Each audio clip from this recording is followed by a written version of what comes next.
Takhle přijel tetovat se na salonu chlápa a říkal, co prý byste chtěl? Hejte si, já jsem byl na voně u tankistů, víte, a z takový nostalgie bych se chtěl, jestli by se schopni mě na záda vytetovat tank. Samozřejmě, položte se, že jo. Trrr, hotovo. Říkal, takhle rychle, jo. Když jsou to 4 písmena, že jo.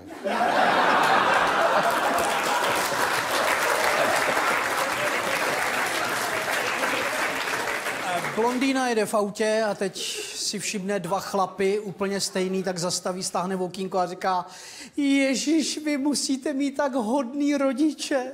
Oni vás i v tomhle pokročilém věku oblíkají úplně stejně. Stejný blůzičky, stejný čepičky. A frajer, takže si připravte doklady.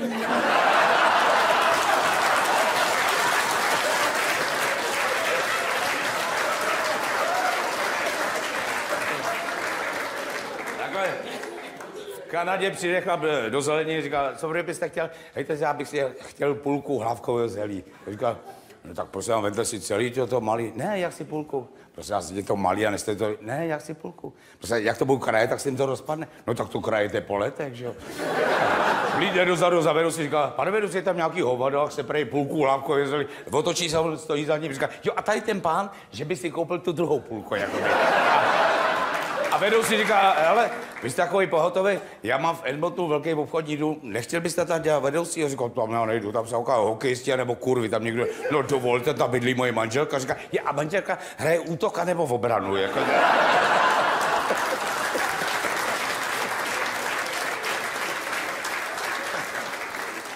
Přijde do hospody počítačový expert, ajťák, a říká, dejte mi panáka, já jsem úplně mimo, člověče. A co se stalo? Hele, přijdu domů v předsíni, takovýhle boty cizí. Tak si říkám, Jendo, opatrně, bacha, teď koukám, na zemi hadry rozházený, džíny, podprsenka, trenýrky. Tak jdu dál a říkám, Jendo, pozor. Otevřu do kuchyně, hele, ta moje stará nahá, vedle ní nahej chlap, úplně cizí. Teď já na ně koukám, oni ten výsměch v těch očích, tak běžím k počítači, no to ví, že mi ty svině vyměnili heslo. 3 myslivci sedějí v hospodě, jeden říká, chlapi, já mám nejchytřejšího psa v republice. Já mám českýho fouska, rozumíš? A jdu s ním do lesa a najednou kňour, ale takovejhle. Tak sundám pušku, zlomím, že nabiju, šahnu, já nechal patrony v hájovně. Tak jsem řekl Čoklovi, Argo, sedni, dal jsem mu očuchat tu pušku, hele, on odběh, za 12 minut přilít z hájovny a přines mi patrony. A druhý říká, no to mám chytřejšího psa, já mám ohaře, jdu s ním do lesa a najednou jelen, no ale vidlák. Říká, musím tě zhasnout, kamaráde. Šahnu, puška nikde. Tak jsem řekl Čoklovi, Bene, sedni, dal jsem mu očuchat ty patrony, Čokl odběh, za 31 minut přilít z domova úplně splavený a přines 2 pušky, abych si vybral, kterou budu střílet. A třetí říká, no tak to mám nejchytřejšího psa já mám Rottweilera a jdu s ním takhle na oblídku revíru v létě, viď, teď upnutej v té kamizole ještě s mojí starou, říkám, nevykoupeme se v rybníku, když je takový vedro? A ona, no to bych ráda, ale pardon, nemám plavky a bez plavek do toho žabince, to mě nikdo nedostane, to je o nějakou nemoc. Tak jsem chyčokla za obojek, sundal jsem jí bombardáky, dal jsem mu očucha čerta, pustím ho. Hele, za 6 minut přilít z domova a přines plavky. Ne. Přitáh souseda za koulem.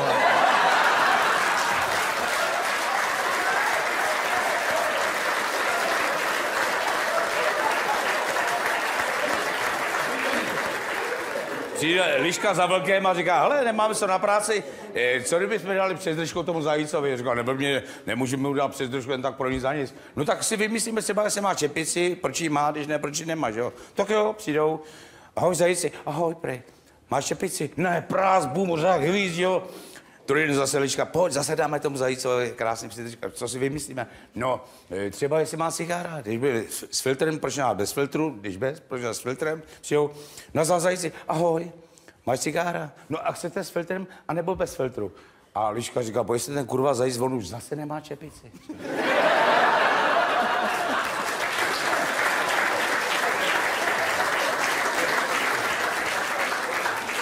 No a to, že se párkrát ujali bačovský fóry, tak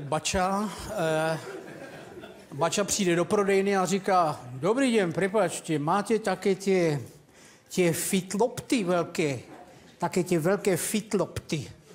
Nemám. Jaj. A také tě podložky na jogu, nemáte? A ona, já tu predávám alkohol můj. Jaj. Tak 2 flaše borovičky, ale Boh ví, že jsem chcel cvičit.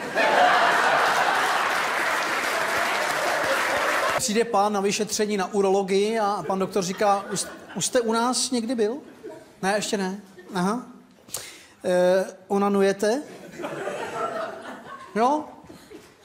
Často? No to když mám chuť, ono to neškodí.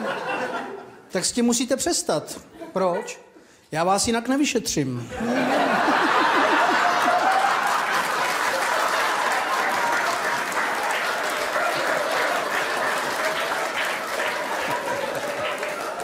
Jak se potkají, dva kamarádi říkali, čau Votiku, proč si budeš brát vedle s panelákou tu ťoupalíkou, tak tu veselou blondýnu. No, už máme ohlášky a jsme zaslumubení. Říkal, ale už si zjistil, jak to umí postavit? No, zjistil to těžký, ale někdo říká tak, někdo tak.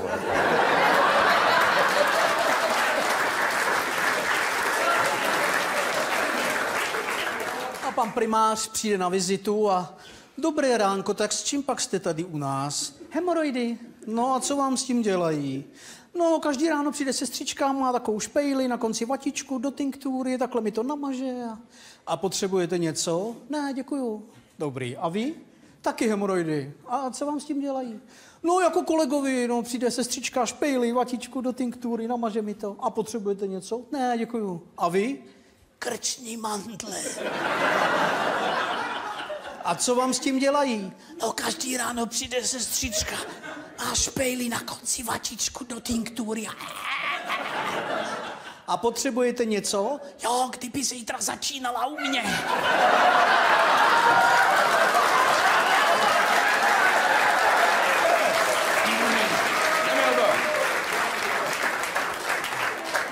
Abys to viděl takhle.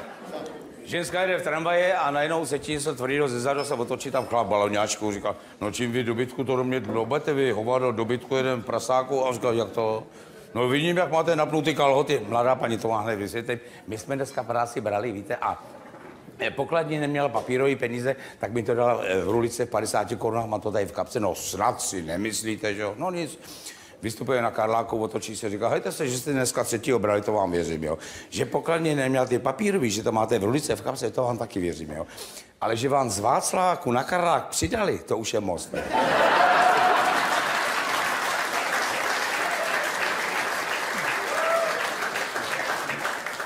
A 2 blondýny takhle slaví Silvestra spolu a jdou zlitý úplně jak dogy domů. A jdou kolem hřbitova. Jedna říká, Lído, mě se chce hrozně kakat. A víš, že Máňo, mě taky. A kam půjdem? Na hřbitov, tam nikdo není. Tak přelezou přes zeď, sundají bombardáky a...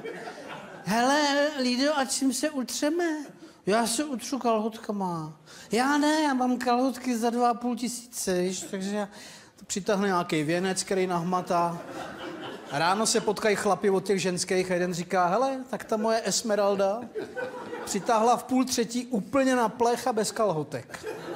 A druhý říká, no, moje přitáhla taky v 2:30, úplně na kaši, bez kalhotek a u prdele nápis, všichni vzpomínáme hasiči Boršov.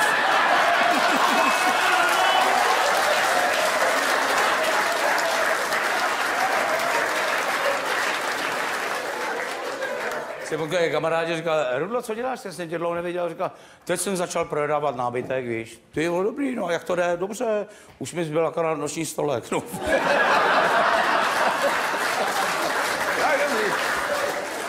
A přijde inspekce do blázince a teď otevřou na pokoj a jeden tam sedí na posteli a... Co to je?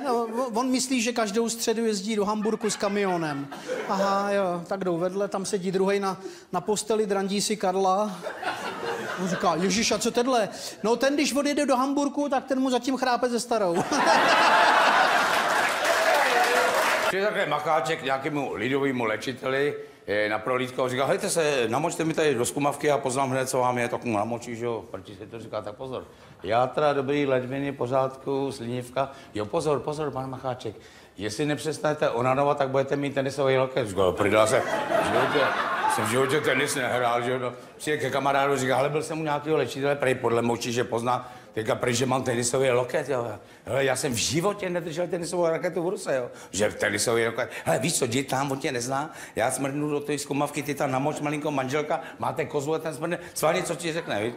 Tak přijde tak pane si ještě ukažte, já tak pozor, tak vy jste sterilní, manželka je gravidní, koza je březí, jo a ty máš kamarád, jestli nepřestane onanovat, tak bude mít tenisový loket.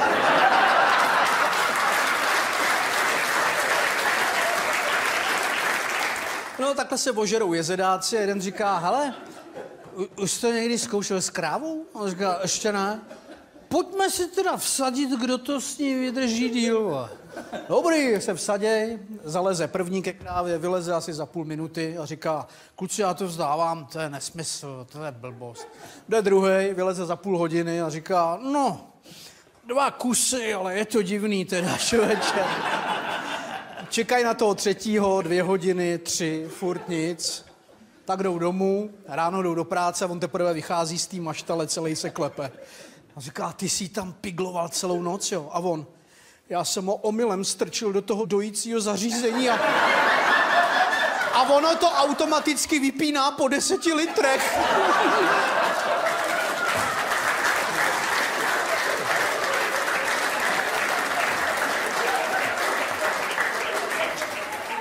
Sraz spolužáků z lékařské fakulty a teďka si po 10 letech a si řekl, tak co ty, Luboši, co děláš? Říkáš, no já dělám na chirurgii, na Karláku, víš, většinou šiju, teda už jsem taky dělal 2 slepáky, jako nemyslíš si. No a co ty, Zdenku? No já dělám normálně motole na Gindě, víš, já jsem ty holky měl vždycky rád, že jo. No tak většinou teda prášky nějaký, ale už jsem taky vyšetřoval 17 holku, nemyslíš si, jako. A co ty, Karle? No já jezdím do Indie dělat tam tu pánskou sterilizaci, víš, jako kvůli porodnosti. Říká, ty vole, to je těžká operace. Není, si ho postavíš na stůl, trníky dolů, 2 cihly, další. Říká, to musí být hrozná bolest. No nesmíš tam mezi těma se zapomenout palce. Samozřejmě.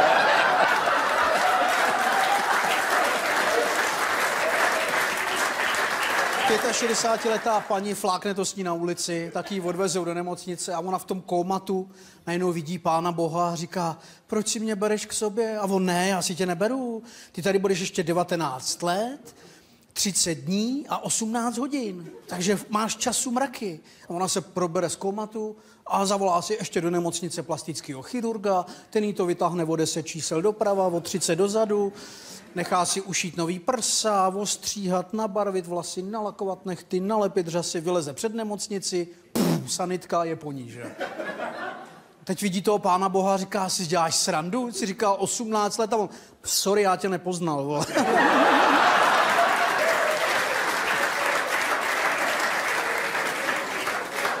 Taky Macháček, který se život mlátí ženskou a čorky, nějaký lumpárny, se dostane do pekla a přijde teďka tam kapitalistický peklo a socialistický.